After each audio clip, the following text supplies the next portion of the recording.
வணக்கம். இன்றைய மாவட்ட செய்திகள். சென்னை ஏர்போர்ட்டில் விசிக தலைவர் திருமாவளவன் செய்தியாளர்களை சந்தித்தார். திமுக தலைமையிலான மதசார்பற்ற முற்போக்கு கூட்டணியில் இடம்பெற்றுள்ள ஒவ்வொரு கட்சியாக அழைத்து தொகுதி பங்கீடு குறித்து பேச்சுவார்த்தையை நடத்தி வருகின்றனர். திரு டி.ஆர். பாலு அவர்களின் தலைமையிலான குழு தேதி வாரியாக கட்சி வாரியாக சந்தித்து வருகிறார்கள். விடுதலை சிறுத்தைகள் கட்சிக்கு இன்னும் அழைப்பு வரவில்லை. அழைக்கும் போது நேரிலே நாங்கள் சந்தித்து எங்களுக்கான தொகுதிகள் குறித்து நாங்கள் பேச்சுவார்த்தை நடத்தி உரிய தொகுதிகளை கேட்டு பெறுவோம். புதிதாக கட்சி தொடங்கவிருக்கிற திருமதி சசிகலா அம்மையார் அவர்களுக்கு என்னுடைய வாழ்த்துக்கள். அவருடைய எதிர்காலம் சிறப்பாக அமைய வாழ்த்துக்கள். அதிமுகவுக்கு எதிரான ஸ்டேட்மெண்ட் தானே அது. திமுகவுக்கும் அதிமுகவுக்கும் இடையிலான போட்டி தான் இந்த தேர்தல் என்று பொதுமக்கள் பேசுகிறார்கள், விவாதிக்கிறார்கள். ஆனால் விஜய் அவர்கள் இது திமுகவுக்கும் தாவேகாவுக்கும் இடையிலான போட்டி என்று சொல்லுவதன் மூலம் அவர் அதிமுகவை குறைத்து மதிப்பிடுகிறார், அதிமுகவை சீண்டுகிறார், அதிமுக ஒரு பொருட்டே அல்ல என்று விமர்சிக்கிறார். எனவே அவருடைய விமர்சனம் அதிமுகவுக்கு எதிரான விமர்சனமாகத்தான் இருக்கிறது. அதிமுகவை விமர்சிக்கிறார் என்றால் அதிமுக பாஜக அணியை ஒரு பொருட்டாக அவர் கருதவில்லை என்றுதான் என்ன தோன்றுகிறது. அவர் என்ன எதிர்பார்ப்பில் இந்த கருத்தை பேசுகிறார் என்று விளங்கவில்லை. பொறுத்திருந்து பார்ப்போம். இந்த தேர்தலை பொறுத்தவரையில் திமுக அணிக்கும் அதிமுக அணிக்கும் இடையிலான போட்டி தான்.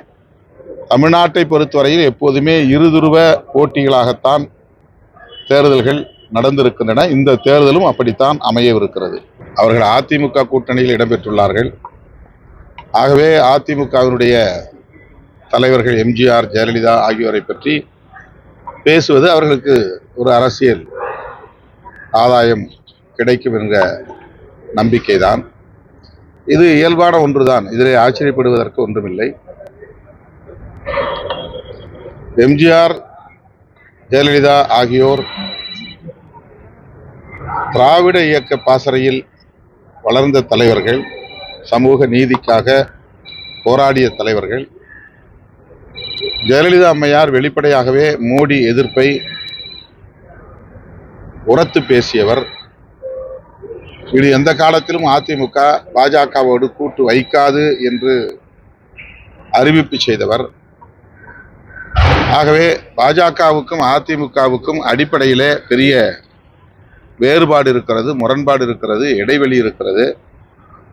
ஆனால் இன்றைக்கு அதிமுக பாஜக கூட்டணி அமைந்திருக்கிறது. இது ஒரு பொருந்தா கூட்டணி என்பதனால் எம்ஜிஆரையும் ஜெயலலிதாவையும் துணைக்கு அழைக்கிறார்.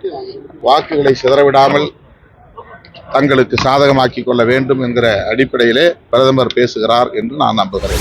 கோவை ஈஷா யோகா மையத்தில் பழங்குடியின மற்றும் கிராமப்புற மாணவர்களுக்கு சத்குரு ஸ்ரீ பிரம்மா கல்வி உதவித்தொகை வழங்கும் விழா நடைபெற்றது. கடந்த 10 ஆண்டுகளுக்கும் மேலாக ஈஷா ஃபவுண்டேஷன் சார்பில் இந்த உதவித்தொகை வழங்கப்படுகிறது. இதன் மூலம் நூற்றுக்கணக்கான மாணவர்கள் பயனடைந்து வருகின்றனர். இந்த ஆண்டு சிங்கப்பதி, முள்ளங்காடு, சர்க்கார்பதி உள்ளிட்ட பழங்குடியின பகுதி மற்றும் போலுவாம்பட்டி, ஆலந்துறை போன்ற குக்கிராமங்களைச் சேர்ந்த 40க்கும் மேற்பட்ட மாணவர்களுக்கு உதவித்தொகை வழங்கப்பட்டது. PSG, ராமகிருஷ்ணா, VLP ஜானகி அம்மாள், அவினாசி லிங்கம் உள்ளிட்ட முன்னணி கல்லூரிகளில் இம்மாணவர்கள் வணிகவியல், செயற்கை நுண்ணறிவு, தடய அறிவியல், தாவரவியல், ஆங்கில இலக்கியம் போன்ற பல்வேறு படிப்புகளை தொடர்ந்து வருகின்றனர். மேலும் ஆங்கில பயிற்சி, மென்பொருள் பயிற்சி, நேர்காணல் பயிற்சி மற்றும் சயின்ஸ் ஸ்பார்க் அறிவியல் சிறப்பு பயிற்சிகளும் இலவசமாக வழங்கப்படுகிறது. மாணவர்கள் தினமும் கல்லூரி செல்ல போக்குவரத்து வசதி ஏற்பாடு செய்யப்பட்டுள்ளது. இந்த திட்டத்தின் மூலம் பலர் இன்று IT மற்றும் பன்னாட்டு நிறுவனங்களில் பணியாற்றி வருவது குறிப்பிடத்தக்கது. விழாவில் மாணவர்கள், பெற்றோர்கள், முன்னாள் பயனாளிகள் மற்றும் தன்னார்வலர்கள் திரளாக கலந்து கொண்டனர். சிவகங்கை மாவட்டம் மதுக்குப்பட்டி அருகே உள்ள ராமலிங்கபுரம் கோயில் திருவிழாவை முன்னிட்டு மாட்டுவண்டி எல்லை பந்தயம் நடைபெற்றது. இதில் சிவகங்கை, ராமநாதபுரம், புதுக்கோட்டை, திண்டுக்கல் உள்ளிட்ட மாவட்டங்களைச் சேர்ந்த 39 ஜோடி மாட்டு வண்டிகள் கலந்து கொண்டன. பெரிய மாட்டு வண்டி பிரிவில் 9 ஜோடிகள் மற்றும் சிறிய மாட்டு வண்டி பிரிவில் 30 ஜோடிகள் பங்கேற்றன.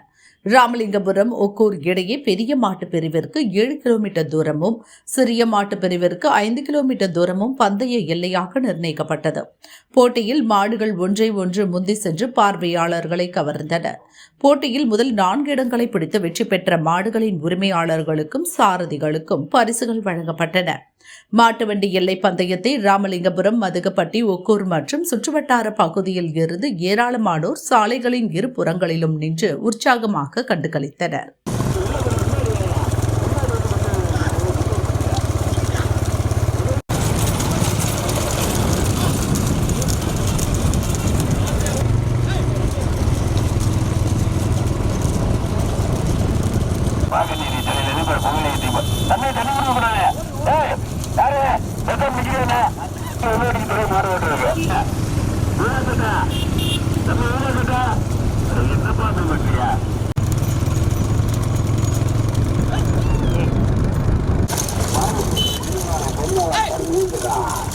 ஐந்தாவது முதல் பெற்று மாம்பல்ல வெள்ள பெண்ணை தொழில் எதிர்பார்ப்பாக நீர்